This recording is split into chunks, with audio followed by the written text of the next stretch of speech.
So hello guys, welcome back to Only Concept. I am Priya Pawar. Guys, I am back with a new video. ये video है आज के current affairs का, ठीक है। आज या 8 सितंबर प्लस 9 सितंबर में जितने भी इंपॉर्टेंट इंसिडेंट्स हुए हैं उसको हम कवर करेंगे। साथ ही साथ जितने भी स्टेट्स आ रहे हैं उनके बारे में थोड़ा बेसिक्स भी हम देख लेंगे, ताकि हमारा जो जीके है साथ साथ में जो जीएस है वो भी स्ट्रांग होते जाए। तो गाइस चलिए स्टार्ट करते हैं आज का लेक्चर। अगर आपको लेक्चर पसंद आता है तो चैनल को सब्सक्राइब करिएगा और बेल आइकन को प्रेस कीजिएगा। साथ ही साथ give one thumbs up so that I can make more videos. Okay, so let's get started.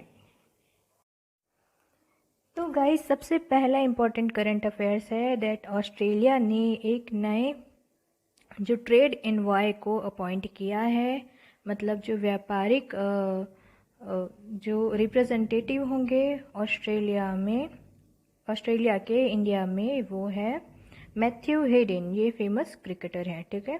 Matthew Hayden ये फॉर्मर ऑस्ट्रेलियन क्रिकेटर हैं, उनको अपॉइंट किया गया है जो कि ऑस्ट्रेलिया को रिप्रेजेंट करेंगे in India in case of trade envoy या व्यापारिक क्षेत्र में, ठीक है। तो कौन करेंगे रिप्रेजेंट, याद रखिएगा मैथ्यू हेडन। ये पहला नाम हो गया। दूसरा नाम मैं आपको बता दूं, दूसरा नाम है लीजा सिंह, जो कि इंडियन ओरिजिन की पॉलिटिशियन है, ठीक है। इनको डेप्यूटी चेयरपर्सन अपॉइंट किया गया है। तो दो लोगों का नाम मैंने आपको बता दिया। पहले है मैथ्यू हेडन, जो कि फॉर्मर ऑस्ट्रेलिया मतलब पिछले समय में ऑस्ट्रेलियन टीम से खेलने वाले क्रिकेटर रहे हैं। साथ ही साथ एक लीजा सिंह है जिनको भी अपॉइंट किया गया है एज ए डेप्यूटी चेयरपर्सन, जो कि इंडियन ओरिजिन की पॉलिटिशियन रही हैं, ठीक है। तो ये दो नेम्स है जो आपको याद रखने हैं, जो ऑस्ट्रेलिया ने अपॉइंट किए हैं। 3 अपॉइंटमेंट हुई है जो कि ऑस्ट्रेलिया इंडियन काउंसिल के लिए इसको अनाउंस किया गया था। फॉरेन अफेयर्स के जो मिनिस्टर हैं वहाँ के ऑस्ट्रेलिया के मैरिस पेने, उन्होंने कहा कि Ashok Jacob has been the reappointed as chair and will be joined by the 3 new board members, जिसमें लीजा सिंह है, साथ ही लेबर पार्टी सीनेटर रहे हैं वो वहाँ के, मतलब ऑस्ट्रेलिया के जो एक सीनेट है, जैसे यहाँ पर राज्यसभा होता है ना, वैसे ही ऑस्ट्रेलिया में होता है सीनेट, ठीक है। तो वहाँ लेबर पार्टी की सीनेटर वो रही हैं जो कि तस्मानिया को रिप्रेजेंट करती थी। ये काफ़ी डीप में हो जाएगा, फिर भी आप एक बार ध्यान रखिए क्योंकि ये द हिंदू का आर्टिकल है, इसलिए मैं आपको इसको थोड़ा डीप में बता दे रही हूँ, ठीक है। तो 2 नाम आपको याद रखने, एक लीजा सिंह जो कि सीनेटर रही हैं ऑस्ट्रेलिया के, दूसरा नाम आपको याद रखना है मैथ्यू हेडन। तो आपको पूछा जा सकता है कि कौन कौन से नाम है जो कि अब ऑस्ट्रेलिया का रिप्रेजेंटेशन इंडिया में करेंगे in case of trade envoy, ठीक है। ट्रेड एनवॉय के क्षेत्र में कौन रिप्रेजेंट करेंगे, तो 2 नाम है, फर्स्ट है मैथ्यू हेडन एंड सेकेंड है लीजा सिंह, ठीक है। तो चलिए देखते हैं नेक्स्ट करंट अफेयर। नेक्स्ट ये है कि जैसे आप सब ने रिसेंटली सुना ही होगा कि डीआरडीओ ने हाइपरसोनिक मिसाइल है उसकी टेस्टिंग की है। अब हाइपरसोनिक सुपरसोनिक तो हमारे पास पहले से ही थी, ब्रह्मोस आपने सुना होगा, जो कि air to water, air to air and land to land, ये सही तरीके से तीनों ही तरीके में काम कर सकती है। तो इसी को हाइपरसोनिक एक नया मूव है, मतलब आप ज़्यादा रेंज तक के आप टारगेट को सेट कर पाएंगे, ज़्यादा स्पीड से आप जा पाएंगे। जितनी स्पीड से सुपरसोनिक से जाते थे उससे 3 से 4 गुना स्पीड में अब आप किसी भी टारगेट को मतलब टारगेट पे अटैक कर पाएंगे और साथ ही स्पीड भी ज़्यादा होगी। तो इस तरीके की मिसाइल की टेस्टिंग डीआरडीओ के द्वारा कर ली गई है, ठीक है। तो अब जब हमने ये परीक्षण किया है उसके बाद हम अमेरिका और रशिया, चाइना, अमेरिका, रूस और चीन की बराबरी में खड़े हो गए। सो आप देख सकते हैं ये इमेज जो टेस्टिंग के लिए हुई है, इस तरीके से इसको टेस्ट किया गया था। अब मैं आपको बहुत बहुत बहुत महत्वपूर्ण जो इसके बारे में छोटी सी छोटी डिटेल है सब कुछ कवर करा दूंगी, सो दैट अगर एग्जामिनेशन में कोई भी क्वेश्चन आया तो आपसे नहीं छूटेगा। चलिए देखते हैं। I'll enlarge it so that you can see it clearly, okay? देखिए डीआरडीओ हाइपरसोनिक मिसाइल, केंद्रीय रक्षा मंत्री कौन है हमारे, देखिए पहला फैक्ट यहीं कवर हो गया कि हमारे केंद्र के रक्षा मंत्री कौन है अभी, तो राजनाथ सिंह जी डिफेंस मिनिस्टर हैं हमारे, ठीक है। उन्होंने सोमवार को, ठीक है, सोमवार को जो स्वदेश में विकसित स्क्रैमजेट प्रपल्शन, याद रखिए प्रपल्शन का मतलब होता है इन केस अगर आप मिसाइल, रॉकेट एक्सेट्रा की बात कर रहे हैं तो उसमें जो फ्यूल या ईंधन यूज़ होता है उसको हम कहते हैं प्रपल्शन, याद रखिएगा, ठीक है। तो स्क्रैमजेट प्रोपल्शन सिस्टम, इस सिस्टम का यूज़ हुआ है, बहुत इंपॉर्टेंट है, इसको बहुत अच्छे से याद कीजिए।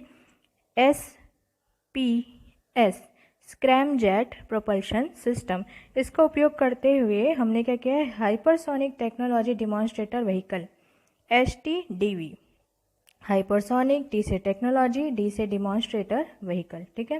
हाइपरसोनिक टेक्नोलॉजी डिमॉन्स्ट्रेटर व्हीकल का यूज़ करके सफल परीक्षण हमने कर लिया है, और ये परीक्षण DRDO के द्वारा किया गया। अब ऑब्वियसली जब आपको किसी रक्षा से रिलेटेड किसी भी मिसाइल का टेस्टिंग होगा तो वो DRDO ही करेगा। तो DRDO, अगर आपसे डायरेक्ट क्वेश्चन पूछा जा सकता है कि हाइपरसोनिक मिसाइल की रिसेंटली टेस्टिंग हुई है जो कि स्क्रैमजेट प्रोपल्शन सिस्टम पे काम करता था, तो उसका टेस्टिंग किसने किया या उसको डेवलप किसने किया है, तो आप क्या कहेंगे, DRDO, ठीक है। तो भारत में जो HTDV, ठीक है, जो भी व्हीकल है उसका सफलतापूर्वक आपने जो परीक्षण किया है, ये किया गया है, जैसे आपको पता है व्हीलर आइलैंड था उड़ीसा में, तो उसको अब नाम परिवर्तित करके क्या कर दिया गया है, डॉक्टर APJ कलाम लॉन्च कॉम्प्लेक्स, ठीक है। याद रखिएगा व्हीलर आइलैंड कहाँ है, तो उड़ीसा के पास है, उसी का नाम चेंज करके डॉक्टर अब्दुल कलाम जो लॉन्च कॉम्प्लेक्स है वो रख दिया गया है। तो इसी तरीके से आपको ये याद हो जाएगा। देखिए मैं इसको अंडरलाइन कर देती हूँ सो दैट आपको अच्छे से याद रहे कि DRDO ने यह परीक्षण कहाँ किया है, तो उड़ीसा में किया है, वो भी व्हीलर आइलैंड। इसको अगर इंग्लिश में लिखना है तो WHEALER, ठीक है, व्हीलर आइलैंड यहाँ पर किया है, जिसका नाम doctor APJ Abdul Kalam island रख दिया गया था उनके मृत्यु के पश्चात। और ये इनका जो पूरा कॉम्प्लेक्स है जहाँ पर ये स्थित है आइलैंड, उसको कलाम लॉन्च कॉम्प्लेक्स भी कहते हैं। राजनाथ सिंह जो कि हमारे डिफेंस मिनिस्टर हैं, उन्होंने कहा कि DRDO के द्वारा ये जो सफल परीक्षण किया गया है, इसमें जितने भी इम्पोर्टेंट टेक्नोलॉजी से या प्रौद्योगिकियाँ हैं, ठीक है, अपने चरण में ये प्रगति के लिए स्थापित हो चुकी है, मतलब अब इस्टेब्लिश हो चुका है, अब इसको डेवलप किया जा सकता है। हमने अभी सिर्फ टेस्टिंग की है, अब इन मिसाइल्स को हम डेवलप करना भी स्टार्ट करेंगे, ठीक है। उन्होंने अपने ट्विटर हैंडल पे भी कुछ लिखा था इसके बारे में, वो भी मैं आपको बता देती हूँ कि उन्होंने ये लिखा कि आज जो स्वदेशी रूप, मतलब इंडिजीनियस हमने बनाया है ना, ये स्वदेशी रूप है, तो इसमें जो हमने विकसित किया है स्क्रैमजेट जो प्रोपल्शन सिस्टम का उपयोग किया है, हाइपरसोनिक टेक्नोलॉजी डिमॉन्स्ट्रेटर व्हीकल का यूज़ किया है, तो इसको उन्होंने ट्विटर के ज़रिए ही सराहना देते हुए या इसकी उद्घोषणा की थी। अब देखिए इसमें इम्पॉर्टेंट फैक्ट क्या है मैं बता देती हूँ कि वहाँ के जो एक अधिकारी हैं, वरिष्ठ अधिकारी हैं, उन्होंने ये इन्फॉर्मेशन दी है कि जब आप इस व्हीकल का के सारे पैरामीटर्स को देखेंगे तो इसमें सारे पैरामीटर्स जो है वो सक्सेसफुली उन्होंने फंक्शन किया है, मतलब सफलतापूर्वक उन्होंने प्रदर्शन किया है, जिसमें लगभग 2500 डिग्री सेल्सियस तक के अधिक जो दहन का तापमान है, मतलब जो भी जिसमें भी इग्निशन जो टेम्परेचर होता है 2500 डिग्री सेल्सियस से ज़्यादा का है, और एज वेल एज जो एयर की स्पीड है या हवा की जो गति है, ठीक है, उसको संभालने की भी जो क्षमता है वो इस मिसाइल में शामिल है, ठीक है। इसके पहले की अगर बात की जाए तो जून 2019 में इसका पहला परीक्षण किया गया था। याद रखिएगा ये प्रथम परीक्षण नहीं है, प्रथम परीक्षण जून 2019 में हो चुका है, ठीक है। और इसके इस्तेमाल हाइपरसोनिक क्रूज मिसाइल बनाने में किया जाएगा। क्या किया जाएगा? हाइपरसोनिक क्रूज मिसाइल बनाने के लिए इसका किया जाएगा। Cruise missile in the sense इसको आप शिप से लॉन्च कर सकते हैं, और कम खर्चे में आप सैटेलाइट लॉन्चिंग में भी इसका इस्तेमाल कर सकते हैं। तो दो इसके मैंने आपको उपयोग बता दिए। पहले आप हाइपरसोनिक क्रूज मिसाइल बना सकते हैं इसका यूज़ करके, साथ ही साथ आप सैटेलाइट लॉन्चिंग वो भी कम खर्चे में सैटेलाइट लॉन्चिंग के लिए भी इसका इस्तेमाल कर सकते हैं। तो चलिए देखते हैं नेक्स्ट करंट अफेयर। अभी देखिए, sanitization on one call service, ये एक बहुत अच्छी सर्विस है या सेवा है जो कि उत्तर प्रदेश ने शुरू की है, ठीक है। और इसको अप्रूवल किसने दिया है, इसको शुरुआत किसने की है? तो ये शुरुआत की है लखनऊ प्रशासन ने। मतलब sanitization on one call service, मतलब एक बार आप कॉल करिए, कॉल करने के बाद आपके सैनिटाइजेशन जो टीम है, वो सैनिटाइज करने वाली जो टीम है, जो वर्कर्स है, वो आ जाएंगे और आपकी जो भी इन्वायरमेंट में आप रह रहे हैं या जिस भी स्थान पे आप हैं वहाँ पर सैनिटाइजेशन की प्रक्रिया शुरू हो जाएगी। तो sanitization on one call service, इसको शुरू करने वाला जो राज्य है वो है उत्तर प्रदेश, और लखनऊ प्रशासन ने इसकी शुरुआत की है। ठीक है, उत्तर प्रदेश का कैपिटल है लखनऊ, आपको पता है। चलिए थोड़ा सा हम देख लेते हैं इसका बेसिक्स। अब देखिए उत्तर प्रदेश, अगर भारत के परिप्रेक्ष्य में देखें तो देखिए ये मैप में मैं आपको लोकेशन बता देती हूँ। दिस इज़ यूपी, आपको दिख रहा है यहाँ पर रेड कलर में in the map of India, this is UP. Okay, अब चलिए देखते हैं यूपी का थोड़ा बेसिक्स। अब देखिए उत्तर प्रदेश को स्टेटहुड कब मिला, मतलब इस उत्तर प्रदेश को राज्य का दर्जा कब मिला, तो ये मिला 24 जनवरी 1950। ठीक है, 24 जनवरी 1950 को उत्तर प्रदेश को जो राज्य का दर्जा मिला था। ठीक है, अब कैपिटल इसका क्या है, तो लखनऊ, मैं पहले ही बता चुकी हूँ। डिस्ट्रिक्ट है इसमें 75, साथ ही साथ गवर्नर है इनके राम नाईक और चीफ मिनिस्टर है योगी आदित्यनाथ। ठीक है, तो इस तरीके से आपको इसको याद रखना है। एरिया है इनका 2,43,290 स्क्वायर किलोमीटर। ठीक है, तो इस तरीके से आपको बेसिक्स उत्तर प्रदेश के भी पता लग गए। चलिए देखते हैं नेक्स्ट करंट अफेयर्स। ये सबसे इम्पॉर्टेंट है भाई, ये इंटरनेशनल न्यूज़ आई है। इंटरनेशनल न्यूज़ में आपको मैं बता दूं कि अभी G20 जो ग्रुप ऑफ 20 नेशंस है, ठीक है, group G20 in the sense ये ग्रुप ऑफ 20 नेशंस है, अलग अलग देशों को ये रिप्रेजेंट करते हैं। इसमें या तो प्राइम मिनिस्टर्स या प्रेसिडेंट्स या जो इम्पोर्टेंट पर्सनालिटीज़ है किसी भी देश के रिप्रेजेंटेटिव्स है, वो इस जो भी मीटिंग होती है या समिट जो होता है उसमें जा कर के पार्टिसिपेट करते हैं। इसमें कुछ महत्वपूर्ण जो डिसीजन है वो लिए जाते हैं। ऐसा ही एक समिट हुआ जो कि एजुकेशन मिनिस्टर्स का हुआ है, जहाँ जो भी शिक्षा मंत्री हैं अलग अलग देशों के, वो जा कर के इसमें सम्मिलित हुए। और इस समय इसकी जो मेज़बानी की थी वो सऊदी अरेबिया ने की थी। ठीक है, तो मेज़बानी किसने की थी, सऊदी अरेबिया ने। याद रखिएगा G20 education minister meeting, G20 education minister meeting मतलब G20 शिक्षा मंत्रियों की जो मीटिंग हुई उसमें सऊदी अरेबिया जो है उन्होंने इसकी मेज़बानी की थी। अब देखिए एजुकेशन मिनिस्टर मीटिंग जो एक ही शेरपा ट्रैक है उसके बेसिस पे हुई है। ठीक है, और जो G20 के लीडर्स है, जो समिट 2020 में हुआ है उसको होस्ट किया था या उसकी मेज़बानी सऊदी अरेबिया ने की थी। 2020 के अंत तक ये होने वाली है मीटिंग, हुई नहीं है अभी। ठीक है, तो ये होने वाली है मीटिंग। तो सऊदी अरेबियन जो प्रेसिडेंसी है उन्होंने सेलेक्ट किया है इसके लिए थीम, याद रखिएगा इसका थीम क्या है, realizing the opportunity of 21st century for all, मतलब आपके जो भी अपॉर्चुनिटीज़ है उनको, जो भी 21st या 21वीं सदी की जितनी भी इम्पोर्टेंट अपॉर्चुनिटीज़ है उसको रियलाइज़ करना, ये इसका थीम है, realizing the opportunities of the 21st century for all, सबके लिए। ठीक है, तो इसमें सऊदी अरेबिया के जो एजुकेशन मिनिस्टर है डॉक्टर हमद अल अशेख। ठीक है, और India was represented by union minister Ramesh Pokhriyal Nishank. ठीक है, रमेश पोखरियाल निशंक, ये याद रखिएगा हमारे एजुकेशन मिनिस्टर हैं, याद रहेगा आपको। तो जो एजुकेशन मिनिस्टर की जो मीटिंग हुई थी उसमें जो टैगलाइन है वो है realizing the opportunity of the 21st century for all.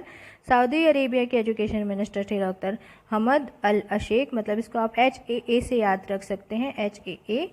और हमारे जो एजुकेशन मिनिस्टर हैं उन्होंने यहाँ पर पार्टिसिपेट किया, दैट इज़ रमेश पोखरियाल निशंक। ठीक है, चलिए देखते हैं नेक्स्ट करंट अफेयर। अब ये आता है मोस्ट इम्पॉर्टेंट चीज़, देखिए हमारे M वेंकैया नायडू है जो कि वाइस प्रेसिडेंट है, उन्होंने एक जो पब्लिकेशन है उसको रिलीज़ किया है जो है state of young child in India. मतलब अब जो यंग चाइल्ड होते हैं भारत में जितने भी छोटे बच्चे हैं या जिनको आप कह सकते हैं बहुत कम उम्र के जो भी बच्चे हैं, उनकी स्थिति अब क्या है इंडिया में, ठीक है, यंग चाइल्ड इन इंडिया, उनकी स्थिति के लिए उन्होंने एक पब्लिकेशन निकाला है। उसको हम देखते हैं कि इनमें क्या क्या इम्पोर्टेंट बात कही गई है। No kidding, the index score was computed using indicator such as poverty rate. देखिए यहाँ पर हमने क्या क्या चीज़, ये जो इंडेक्स आया जो कि एम वेंकैया नायडू जी हैं जो कि हमारे वाइस प्रेसिडेंट हैं, उनके द्वारा ये इंडेक्स जो है इसको प्रिपेयर किया गया था। तो इसमें क्या क्या इम्पोर्टेंट बातें ध्यान में रखी गई। पहली चीज़ पॉवर्टी रेट क्या है या गरीबी की दर क्या है, साथ ही साथ इम्यूनाइजेशन कवरेज कितना, मतलब इम्यूनिटी कितनी है, रोग प्रतिरोधक क्षमता कितनी है, फीमेल लिटरेसी मतलब महिलाओं में साक्षरता कितनी है, सेक्स रेशियो मतलब कि लिंग अनुपात कितना है, साथ ही साथ कितने परसेंटेज जो हाउस होल्ड है उनमें पानी का सप्लाई या वाटर सप्लाई ठीक है। उस हिसाब से ही इन पैरामीटर्स पे या इन जो फैक्टर्स है उस पे उसके बेसिस पर ही ये जो इंडेक्स है या सूचकांक है उसको तैयार किया गया। तो इसमें सबसे अच्छा अगर स्कोर देखा जाए तो वो है केरला का, सबसे अच्छा स्कोर है केरला। ये आपको दिख रहे हैं टॉप 5, दैट इज़ केरला। देखिए जो जो डेवलप्ड स्टेट है ना, जो राज्य विकास ऑब्वियसली जो डेवलप हो चुके हैं, ठीक है, तो उनका नाम आपको दिखेगा यहाँ पर। सबसे पहले देखिए केरला का, गोवा, अब त्रिपुरा यहाँ पर भी ये देखिए सरप्राइजिंग है, और मिज़ोरम भी सरप्राइजिंग है। बाकी केरला, गोवा और तमिलनाडु को तो आप देख ही सकते थे। अब इसमें जो नॉर्थ ईस्ट के 2 स्टेट हैं, एक ही त्रिपुरा एक मिज़ोरम, इनका नाम आया कि इन्होंने बहुत अच्छा, अगर 2015-16 का ये स्कोर रेट है, ठीक है। और वर्स्ट परफॉर्मिंग में सबसे पहला नाम आता है बिहार का, फिर उत्तर प्रदेश, फिर झारखंड, मध्य प्रदेश, छत्तीसगढ़, झारखंड, मध्य प्रदेश, छत्तीसगढ़, इस तरीके से आप देख सकते हैं इसको। तो आपको टॉप 3 दोनों में याद रखना है कि पहले 3 कौन से हैं, तो पहले 3 में है केरला, गोवा, त्रिपुरा, और यहाँ पर नीचे से अगर 3 देखें तो बिहार, उत्तर प्रदेश और झारखंड। तो इस तरीके से आप इसको याद रख सकते हैं। चलिए देखते हैं नेक्स्ट करंट अफेयर।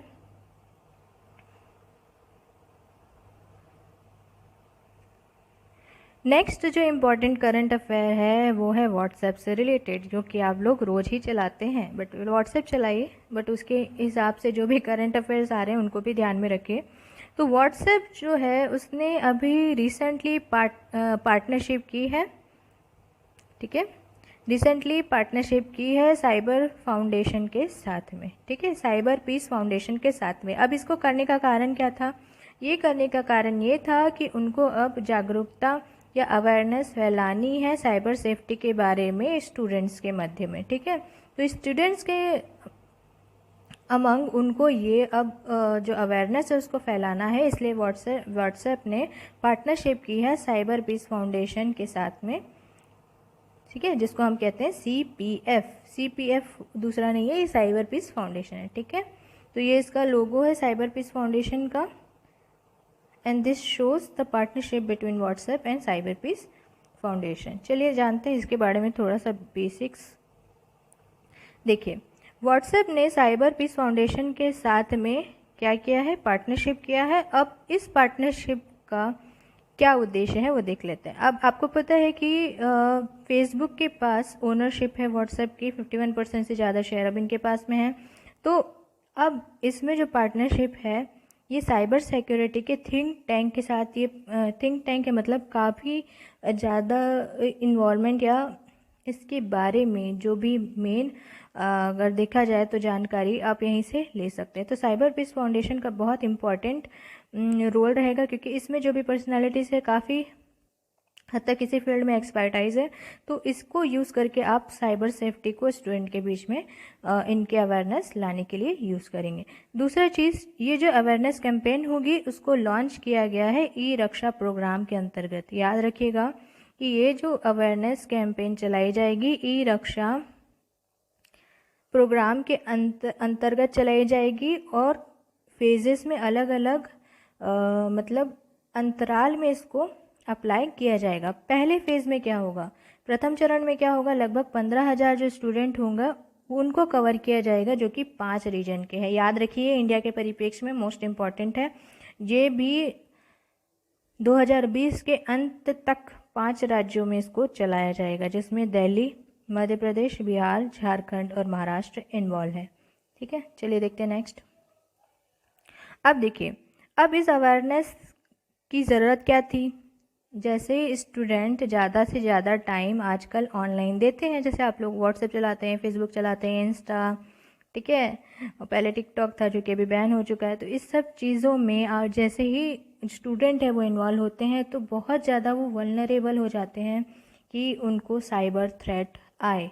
जैसे कि कई बार ऐसा होता है कि हैकिंग हो जाती है, ठीक है, अनऑथराइज्ड एक्सेस हो जाता है आपके अकाउंट्स में, आपकी इन्फॉर्मेशन का मिसयूज़ हो जाता है। जैसे कि रिसेंटली भी अनअकैडमी में हुआ था कि बहुत सारी जो डेटाबेस है उनकी हैकिंग हो गई थी, जो कि बाद में उसको वापस से सिक्योरिटी ला ली गई। अब अनअकैडमी अच्छे से फंक्शन कर रहा है, लेकिन उस समय हुआ था, हैकिंग हुई थी, इन्फॉर्मेशन ली गई थी। तो इस तरीके से क्या होता है कि आपके जो अनऑथराइज्ड एक्सेस है या आपकी इन्फॉर्मेशन का मिसयूज़ हो सकता है। इसलिए स्टूडेंट में इसके बारे में जागरूकता पैदा करना काफ़ी इम्पॉर्टेंट हो जाता है।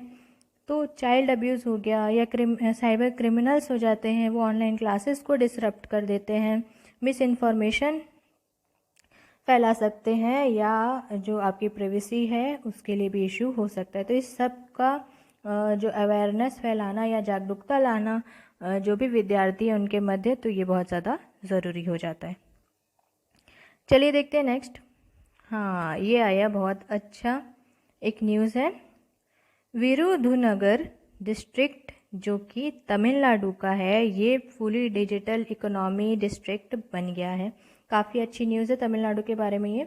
ये आ सकता है पेपर में, डायरेक्टली पूछ सकता है कि तमिलनाडु का कौन सा डिस्ट्रिक्ट है, या विरुधुनगर ये ज़िला किस राज्य में है जिसको फुली डिजिटल इकोनॉमिक डिस्ट्रिक्ट घोषित किया गया है, या जिसको फुली डिजिटल अर्थव्यवस्था वाला जिला घोषित किया गया है। तो विरुधुनगर ये है तमिलनाडु में। देखिए ये हाईलाइटेड है, Virudhunagar district of Tamil Nadu which house a large number of small and medium enterprises specially in the fire crackers and allied sector. याद रखिएगा, फायर क्रैकर्स, शिवकाशी, याद है आपको शिवकाशी, ठीक है। तो शिवकाशी कहाँ पर है आप मुझे बताएंगे। ये जो है वो मोस्ट इंपॉर्टेंट नाम है in case of fire crackers. Fire crackers मतलब जो पटाखे बनाने के जितने भी उद्योग होते हैं और उन पर आधारित जो उद्योग होते हैं वो यहाँ पर बहुत ज़्यादा पाए जाते हैं विरुधुनगर में। और सेंट्रल गवर्नमेंट ने इसी स्टेट के जो डिस्ट्रिक्ट है विरुधुनगर को ही फुली डिजिटल इकोनॉमी घोषित किया है।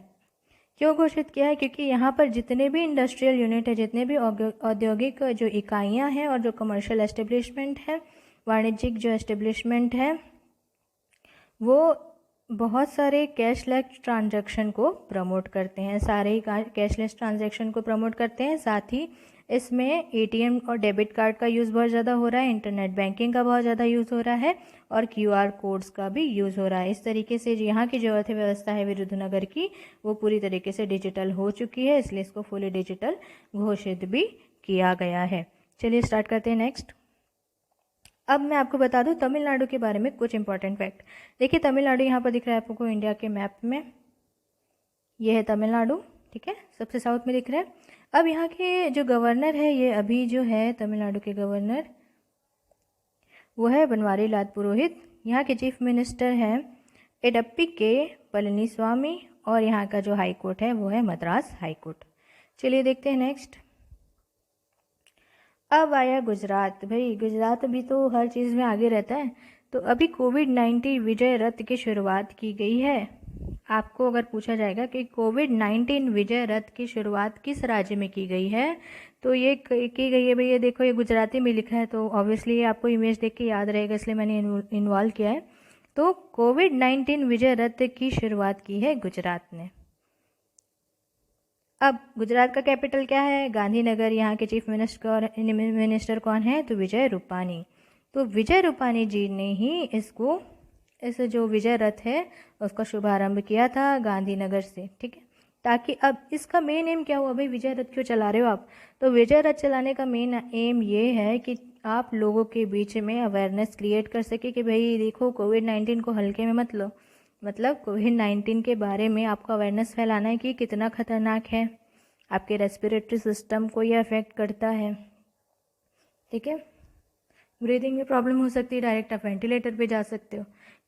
कई हद तक डेथ रेट, ऑब्वियसली इसका जो लाइफ एक्सपेक्टेंसी है, जो मॉर्टिलिटी रेट है वो काफ़ी लो है, लेकिन इसका मतलब ये नहीं है कि आप डेंजर को एकदम असाइड कर दें और आसानी से घूमें कि भाई हमें तो कोरोना होने वाला नहीं, ऐसा नहीं है। इसी के बारे में जागरूकता फैलाने के लिए विजय रथ की शुरुआत की गई है, ठीक है। और इसमें क्या करेंगे आप, पैंडेमिक जो महामारी है ना उसके बारे में आप जागरूकता फैलाएंगे ग्रामीण क्षेत्रों में, और ऐसे जो अलग अलग स्ट्रीट प्लेस करेंगे, ठीक है। और ऑडियो विजुअल प्रेजेंटेशन के थ्रू आप बताएंगे कि भैया ये महामारी बहुत खतरनाक है, इसके क्या क्या सर्कमस्टेंसेस हो सकते हैं। तो चलिए देखते हैं नेक्स्ट। अब ये जो है, मैंने कल भी आपको बताया था, एक जो फिल्म डायरेक्टर है, निर्माता, उनकी मृत्यु हो गई थी। फिल्म मेकर की मृत्यु हुई थी जो कि इंडिया के थे, ठीक है।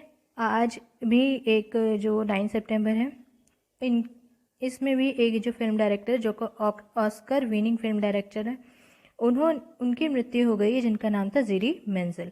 क्या नाम था इनका? ज़ीरी मेंज़ल। 82 की एज में इनकी डेथ हुई है, और हेल्थ इश्यूज के कारण ही ये जूझ रहे थे, उनके कारण इनकी डेथ हुई है। इनको 1968 में फॉरेन लैंग्वेज में इन्होंने फिल्म बनाई थी वर्ल्ड वॉर 2 ड्रामा, ठीक है, जिसको बहुत ज़्यादा लोगों ने पसंद किया था, और एकेडमी अवार्ड इनको मिला था 1968 में इसके लिए। तो चलिए देखते हैं नेक्स्ट। अब देखिए इंटरनेशनल लिटरेसी डे, ठीक है। इंटरनेशनल लिटरेसी डे अभी मनाया गया था, ये ऑब्जर्व किया गया है 8 जून को। अब 8 सितंबर को। तो 8 सितंबर इज़ इंटरनेशनल लिटरेसी डे, याद रखिएगा, इंटरनेशनल लिटरेसी डे 8 सितंबर। तो 8 सितंबर को इंटरनेशनल लिटरेसी डे मनाया गया। इसमें इंडिया को स्टेट वाइज अलग अलग जो लिटरेसी रेट्स है वो प्रदान किए गए हैं, ठीक है। साक्षरता जो दर है वो अलग अलग प्रदान की गई है, जिसमें सबसे वर्स्ट परफॉर्मेंस या जिनका परफॉर्मेंस बिल्कुल भी सराहनीय नहीं रहा है वो है आंध्र प्रदेश। अब आंध्र प्रदेश से रिलेटेड मैंने आपको एक स्कीम बताई थी, ठीक है, जगनन्ना की, तो वो आप मुझे बताएंगे कि भाई कौन सी थी। चलो मैं ही बता देती हूँ, वो थी कनुका। क्या थी? कनुका।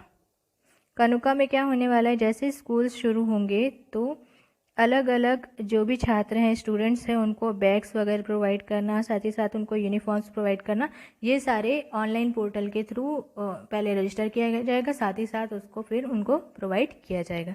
तो ये एक स्कीम है जो कि आंध्र प्रदेश की गवर्नमेंट लेकर के आई थी।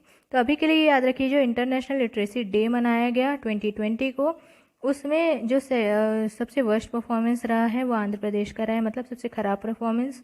और उसके बाद सेकंड पोजीशन में है, मतलब नीचे से सेकंड पोजीशन में है दिल्ली, ठीक है। तो इसमें लिटरेसी रेट सबसे ज़्यादा कम आई है। हालांकि हमने देखा था कई बार बिहार का, लेकिन बिहार ने इस बार बहुत अच्छा परफॉर्मेंस किया, 70% है इनकी रैंकिंग, ठीक है। मतलब ठीक हुआ है, ठीक ठाक हुआ है, उतना भी नहीं, लेकिन फिर भी 70% उन्होंने स्कोर किया है बिहार ने। और आंध्र प्रदेश का जो परफॉर्मेंस है वो अच्छा नहीं रहा है। तो मैं आपको बता देती हूँ क्या क्या लिटरेसी रेट है। आंध्र प्रदेश का सबसे कम है 66.4, फिर असम का 85.9, बिहार का 70.9, छत्तीसगढ़ का 77.3, दिल्ली का, ये याद रखिएगा, छत्तीसगढ़ का अगर कोई एग्जामिनेशन आ रहा है, या तो व्यापम का है या स्टेट पीसीएस कोई भी एग्ज़ाम ले, या स्टेट पीएससी जो सीजीपीएस है, अगर उसके कोई एग्जामिनेशन आते हैं उसमें भी ये पूछा जा सकता है कि इंटरनेशनल लिटरेसी डे जो मनाया गया उसमें जो स्टेट वाइज रैंकिंग हुई थी, छत्तीसगढ़ को कितना परसेंट मिला है, तो 77.3% ये मिला है, ये याद रखिएगा। साथ ही दिल्ली का 88.7, गुजरात का 82.4%। चलिए बाकी भी मैं बता देती हूँ, आप स्क्रीनशॉट ले लीजिएगा पढ़ते समय। हिमाचल प्रदेश का 86.6, जम्मू एंड कश्मीर 77, ये 77.3, जम्मू एंड कश्मीर छत्तीसगढ़ का एक जैसे हुई, कर्नाटका का भी 77 है, और झारखंड का 74.3, केरला का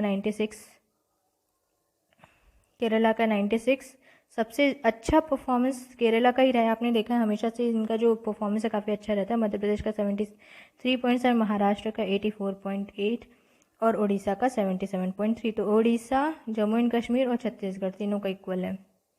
चलिए देखते हैं नेक्स्ट। अब है पंजाब का 83, राजस्थान 69, तमिलनाडु 82, तेलंगाना, ये सब बाकी भी आप इसमें दे सकते हैं, स्क्रीनशॉट ले सकते हैं। चलिए देखते हैं नेक्स्ट। अब ये आया इम्पोर्टेंट भैया, इंटरनेशनल सोलर अलायंस 2015 याद होगा आपको, ठीक है। सोलर अलायंस की बात हुई थी, तो उसी पे बेस्ड पहला वर्ल्ड सोलर टेक्नोलॉजी समिट हुआ है भाई भारत में, ठीक है। तो पहला वर्ल्ड सोलर टेक्नोलॉजी समिट आप आज घर जाकर के ISA के बारे में पढ़ लेंगे, जिसको बोलते हैं इंटरनेशनल सोलर अलायंस, इसके बारे में पढ़ लेंगे। तो पहला वर्ल्ड सोलर टेक्नोलॉजी समिट हुआ है 8 सितंबर को, ठीक है, 4:30 बजे से लेकर के, यहाँ पर आप देख सकते हैं इसकी टाइमिंग इंडियन स्टैंडर्ड टाइम के हिसाब से। अब इसमें देखिए इनॉग्रल एड्रेस किसने किया, तो श्री नरेंद्र मोदी जी ने, जो कि हमारे ऑनरेबल प्राइम मिनिस्टर हैं। साथ ही साथ इसमें पार्टिसिपेट देख लीजिए आप, इसमें श्री RK सिंह जी हैं और साथ ही बारबरा पॉपुली है, मिस बारबरा पॉपुली, ठीक है, इन दोनों का नाम आ गया। ओपनिंग रिमार्क्स ये जो दो पर्सनालिटीज़ हैं इन्होंने दी थी। अब इसका जो टैगल मतलब जो मेन टैगलाइन था वो था let us make the sun brighter. इसका मेन टैगलाइन क्या था, let us make the sun brighter. चलिए देखते हैं नेक्स्ट। अब R मसकोई, इनको हाई कमिश्नर नियुक्त किया गया है जमैका का, ठीक है, high commissioner of India to Jamaica, मतलब ये है इंडिया की, ठीक है, हाई कमिश्नर है इंडिया की तरफ से जमैका में। आप सोचेंगे भाई जमैका है कहाँ, चलिए आपको बताते हैं कि जमैका है कहाँ। ये देखिए, ये आपको दिख रहा है north America, north American continent है ये भैया, ये जो ऊपर वाला रहता है ना नॉर्थ अमेरिका, ये है साउथ अमेरिका। यहाँ पर आ गया कैरेबियन, तो कैरेबियन में यहाँ पर कैरेबियन पार्ट में है एक जमैका। अब इसको एनलार्ज करके देख लेते हैं। देखिए ये है जमैका, आपको दिख रहा है जमैका। तो साउथ अमेरिका के पास में जो कैरेबियन है, कैरेबियन के पास में ये है जमैका। अब 23 से अभी आ गया छत्तीसगढ़ की न्यूज़, चलिए इसको अच्छे से पढ़िएगा। 23 सितंबर से 30 सितंबर तक राष्ट्रीय कृमि मुक्ति दिवस मनाया जाएगा।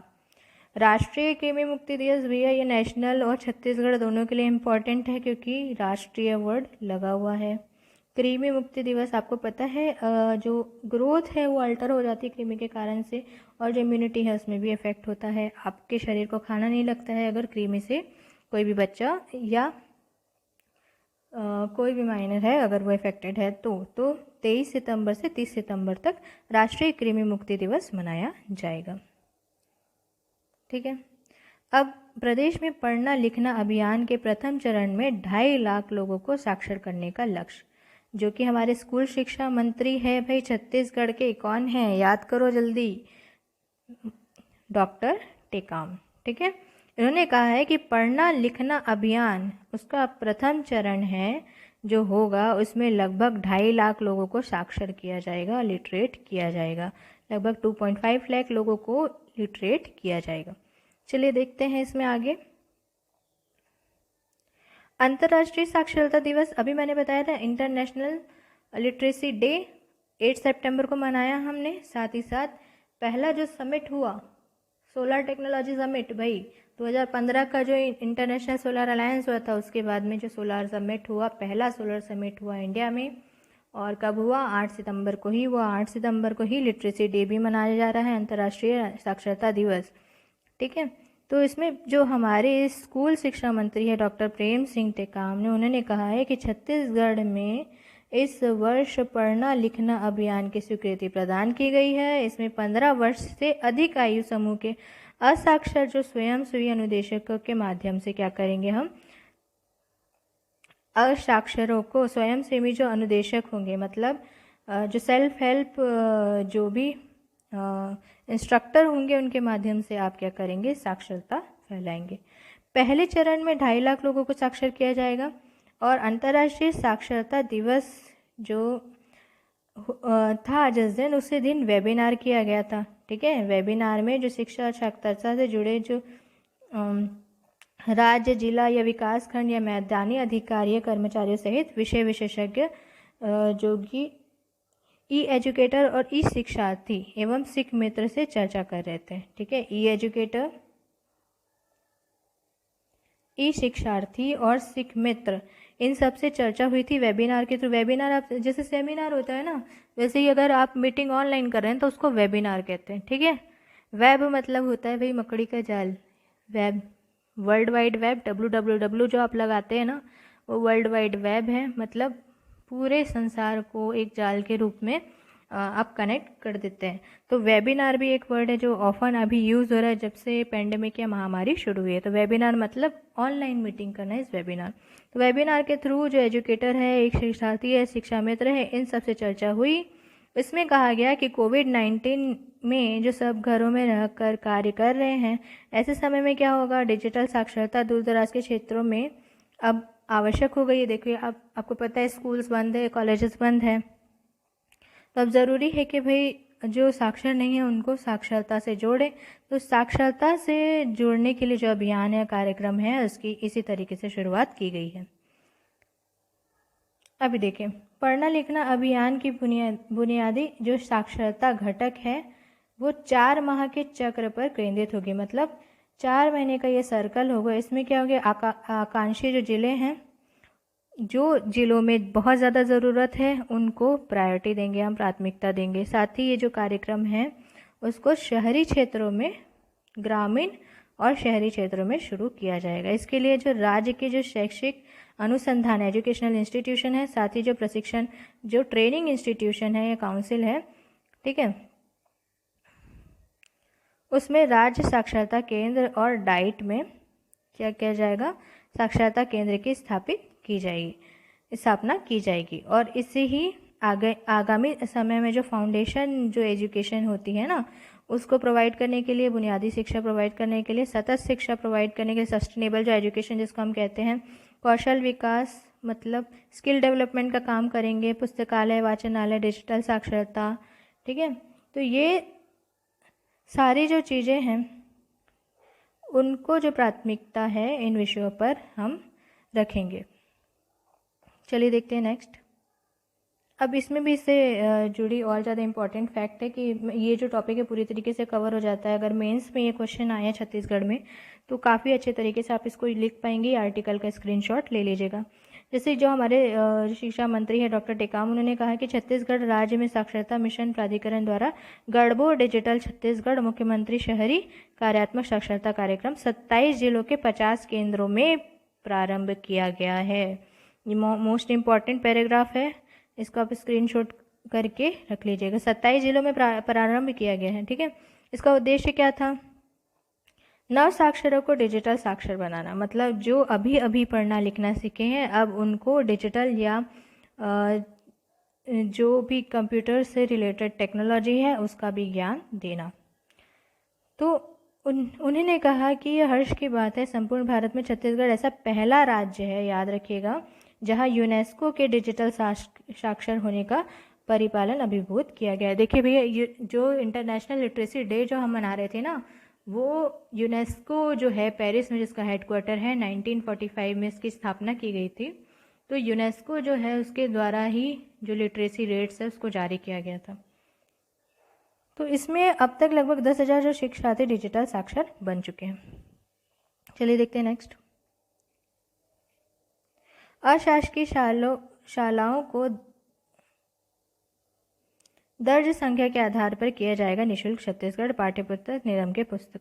ठीक है, पाठ्यपुस्तक क्या करेंगे, अब इनको प्रदान किया जाएगी। मतलब अब जो प्राइवेट जो भी स्कूल है, ठीक है, और जो कि पहले से लिस्टेड हैं, वो लिस्टेड अब जो प्राइवेट स्कूल्स हैं वहाँ पर भी जो छत्तीसगढ़ स्टेट की जो बुक्स है उसको फ्री ऑफ कॉस्ट दिया जाएगा जो अफोर्ड नहीं कर पाएंगे। तो ये भी काफ़ी अच्छा मूव है, जो कि जगदलपुर की ये न्यूज़ है, तो ये आपको याद रखना है। सो गाइस, आई होप आपको लेक्चर पसंद आएगा। आज का लेक्चर थोड़ा लंबा हो गया, लेकिन बहुत सारे फैक्ट थे, बहुत सारे इंपॉर्टेंट इन्फॉर्मेशन थे, बहुत सारे कॉन्सेप्ट थे जो आपको समझाने थे, इसलिए लेक्चर लंबा हो गया। So thank you guys. Keep studying.